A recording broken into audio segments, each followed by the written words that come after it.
Bonsoir à toutes et tous, je suis ravi de vous retrouver comme chaque semaine. Aujourd'hui, messieurs, c'est à vous que je m'adresse. Je vous donne les secrets pour assurer au premier rendez-vous galant.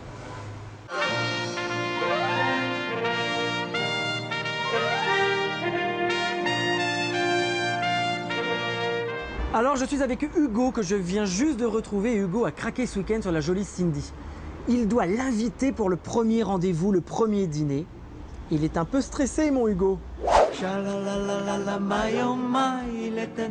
Ah, t'es un peu stressé? Un petit peu. Alors, comment tu l'invites, cette jolie Cindy? Tu vas lui envoyer un SMS? Une jolie lettre manuscrite? Lui envoyer un mail? Ou alors tu vas lui téléphoner? Je vais lui envoyer un SMS. Alors, le SMS, c'est pratique, c'est rapide et c'est bon pour les timides. Parce qu'alors là, tu as un peu d'assurance, tu dis est-ce que tu veux venir dîner avec moi, coquine? La lettre de château est formidable parce que ça c'est chic, c'est élégant, ça prend un peu plus de temps. Le mail, c'est proscrit, c'est complètement impersonnel, ça fait relation de bureau.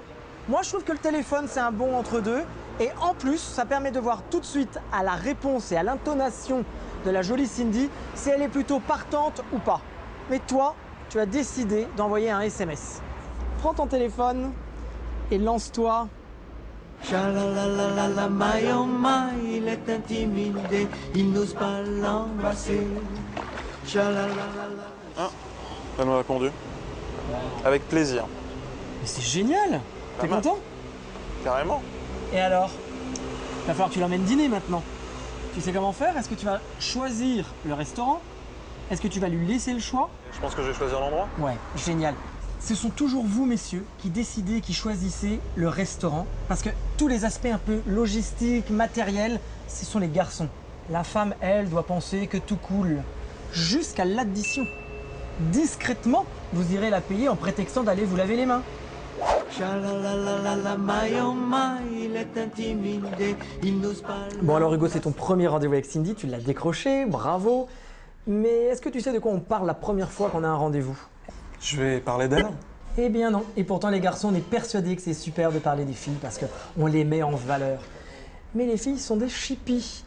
Si tu parles de toi, c'est prétentieux, elle va se dire mais il est rengaine ce type. Et si jamais tu parles d'elle, tu peux la mettre un peu mal à l'aise. Les filles sont cachotières.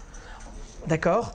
En revanche, il faut aussi bannir tout ce qui est politique, religion, argent, les sujets sensibles. Mais en revanche, tu peux essayer de découvrir quelles sont ses passions, ses hobbies, le théâtre, le cinéma, les voyages. C'est bien de faire ça. À toi de jouer. Je te regarde. Donc tu me disais que récemment t'étais allé à un concert?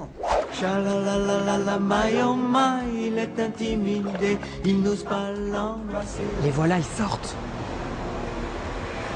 Alors, mes amis, vous avez passé une bonne soirée? Super. Le restaurant t'a plu? Super sympa. Il a été grandiose? Eh bien, vous qui êtes chez vous, et toi Hugo ce soir, pour l'être encore plus, sachez qu'on ne laisse jamais la femme ou la demoiselle rentrer seule chez elle. On la raccompagne jusque devant le pas de sa porte. Donc tu sais ce qu'il te reste à faire. Bonne soirée. Merci, Ciao. bonne soirée. Chalalalala, n'aie pas peur, ne pense qu'au bonheur, vas-y oui, embrasse-la. Chalalalala, n'hésite pas.